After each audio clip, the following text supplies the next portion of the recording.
외부 출신 인사가 초반에는 유력했다는 걸로 제가 알고 있는데 내부 출신 인사가 된 것은 상당히 좀 이례적이다 이런 분위기인 것 같아요. 네, 박 전 사장은 내부 출신 인사라는 점에서 의미가 있습니다. 최종 3인을 두고 내부와 외부 출신 간 구도가 형성됐었는데요. 실제 KT는 2001년 민영화 이후 CEO 가운데 내부 출신이 2명에 불과했습니다. 박 전 사장이 예정대로 정식 선임될 경우 남중수 구현모에 이어 세 번째 내부 출신 대표이사가 됩니다.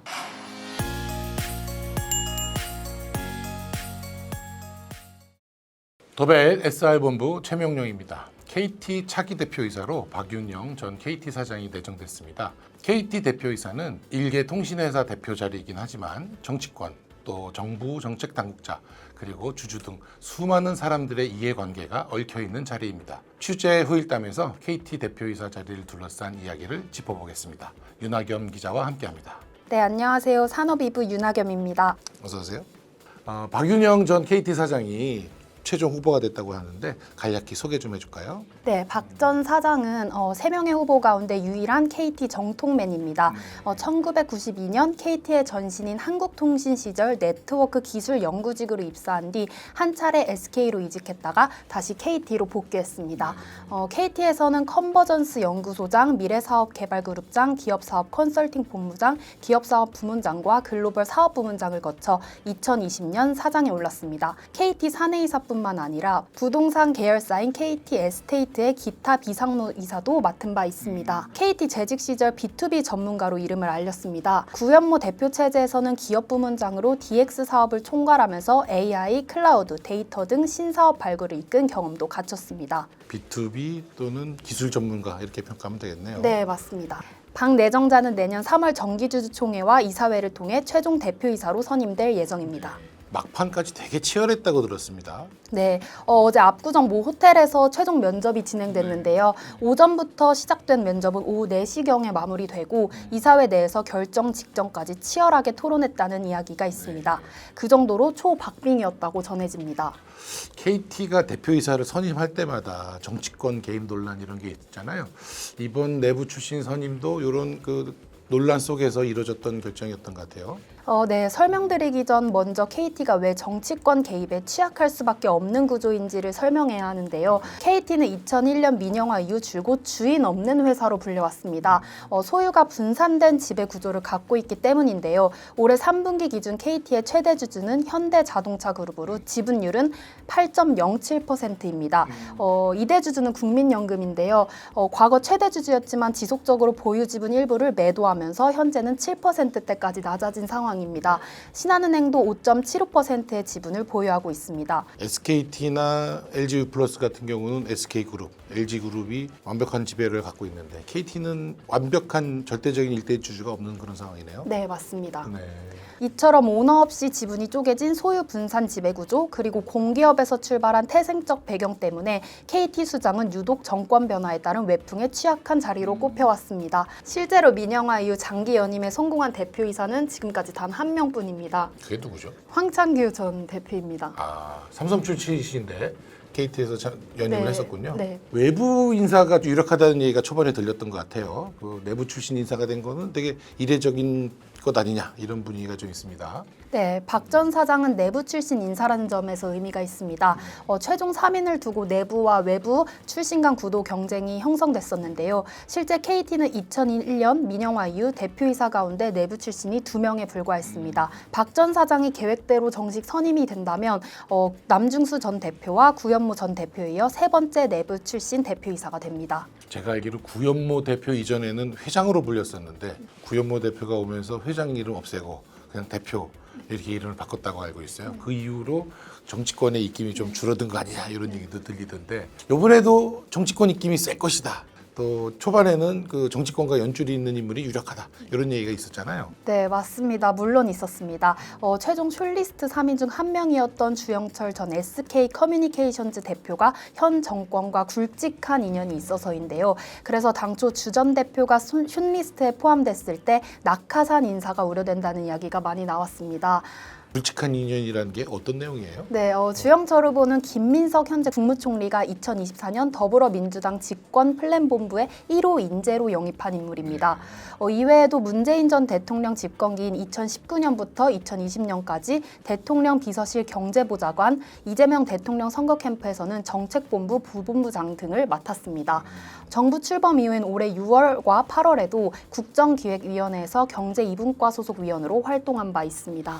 사실 되게 센 자리인데 꽤 센 인연이 있으신 분인데 하려고 했으면 할 수 있었지 않았을까 생각도 듭니다. 다만 이번에 30년 넘게 KT에 몸담아왔던 정통맨이 대표이사 후보로 결정되면서 업계에서는 낙하산 잔혹사를 끊었다는 이야기가 나오고 있습니다. 이게 정권이 아직은 서슬퍼러는 시기여서 쉽지 않은 결정일 것 같긴 한데 어떻게 이렇게 내부 인사가 될 수 있었을까요? 특별한 이유가 있었나요? 우선 과거 국정감사 등을 살펴보면 현 여권은 전임 행정부 시절 국민연금이 KT 경영권에 개입했다는 점을 지속적으로 문제 삼아왔습니다. 이런 상황에서 국민연금 역시 현 정부 들어 이전과는 다른 노선을 보여줘야 할 필요가 있었고 지난번처럼 KT 경선 과정에 적극적으로 나서기는 쉽지 않았다는 분석이 나옵니다. 실제로 국민연금은 당시 관련 발언을 했던 김태현 이사장과 서원주 본부장이 현재도 자리를 지키고 있는 만큼 같은 방식의 개입은 부담이 컸을 거란 해석이 나오고 있습니다. 현 정권도 마찬가지입니다. 전 정권 시절 국민연금의 KT의 경영권 개입을 지속적으로 비판해왔던 만큼 정권 교체 이후 똑같은 방식의 개입에 나설 경우 정치적 부담이 상당했을 수밖에 없다는 얘기입니다. 이게 정석적인 해석이긴 한데 국민연금이 개입을 하지 않았다. 국민연금이 과거 발언 때문에 이런 데 개입하지 않았다. 이런 해석이 정석일 것 같긴 한데 요즘 정치권을 보면 통일교 이슈가 워낙 세잖아요. 정치권에서 개입을 하고 싶어도 그거를 제대로 의사 판단을 못하고 개입할 여력이 없었다. 이렇게 생각해 볼 여지가 있지 않을까요? 네, 그렇게 볼 수도 있을 것 같습니다. 아무래도 정치권에서도 현재 국민들의 그런 시선이나 또 KT 주주들의 눈치를 볼 수밖에 없는 상황이어서 이러한 좀 리스크를 덜어내기 위해서라도 개입이 좀 쉽지 않았을 것으로 보입니다. 국민연금은 지분이 좀 떨어졌고 1대 주주가 이제 현대차 그룹이 됐고 3대 주주는 신한은행인데 현대차 그룹이나 신한은행은 개입할 여지는 없었을까요? 네, 먼저 신한은행부터 보면요. 신한은행은 이전부터 KT 경영에 직접 개입하는 건 선을 긋는 쪽이었습니다. 만약 후보자 추천처럼 노골적으로 움직였다가 나중에 이를 번복하는 모양새가 되면 정치권이나 규제기관의 공세를 받을 가능성이 커지거든요. 그런 부담을 굳이 떠안을 필요가 없었던 거죠. 이번에도 이런 기조를 그대로 유지한 걸로 보입니다. 신한금융지주는 이번에 또 진옥동 회장의 임기가 만료됐었거든요. 이번에 진 회장이 이제 연임이 됐는데 신한지주의 회장도 연임을 해야 되는 와중에 KT에 잘못 개입했다가는 크고 다칠 수 있다. 이런 고민이 아마 있었을 것 같아요. 네, 연임 리스크가 있는 만큼 아무래도 조용하게 넘어간 것으로 풀이됩니다. 현대차 그룹은 어떻죠? 현대차 그룹도 마찬가지입니다. 현대차 그룹은 그동안 KT 경영에 직접 참여하지 않겠다는 입장을 계속 강조해 왔습니다. 국민연금의 지분 매도로 의도치 않게 최대 주주가 된 케이스인데다 경영 불개입 원칙을 꾸준히 강조해 왔기 때문에 더 조심스러울 수밖에 없던 겁니다. 다만 구조적으로 보면 현대차 그룹이 완전히 영향력이 없었다고 보기도 어렵습니다. 이사회 후보추천위원회에 들어가 있는 사회이사 중 조승아 이사와 곽우영 이사는 현대차그룹 추천으로 선임된 인물이기 때문인데요. 이들을 통한 간접적인 영향력 행사 가능성은 늘 거론돼 왔던 문제입니다. 그런데 결과적으로 이들이 지지한 것으로 알려졌던 홍원표 전 SK실더스 대표가 최종 후보에서 탈락하면서 이런 논란도 자연스럽게 힘이 빠진 모습입니다. 과거에 보면 좀 노골적으로 정치권이 개입했던 그런 사례들도 있었던 것 같아요. 네, 김영석 전 대표 취임 이전 KT가 장기간 경영 공백을 겪었던 점이 대표적인 사례입니다.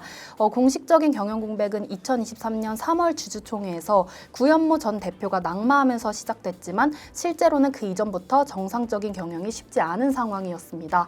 당시 대주주 중 하나인 국민연금과 여권을 중심으로 구현모 전 대표의 연임에 대한 불편한 기류가 지속적으로 감지됐기 때문입니다. 국민연금은 여러 차례 KT 대표 인사에 대해 날선 비판과 경고성 메시지를 냈고 대표 경선을 두고 이른바 셀프 연임은 안 된다는 입장을 공개적으로 밝혔습니다.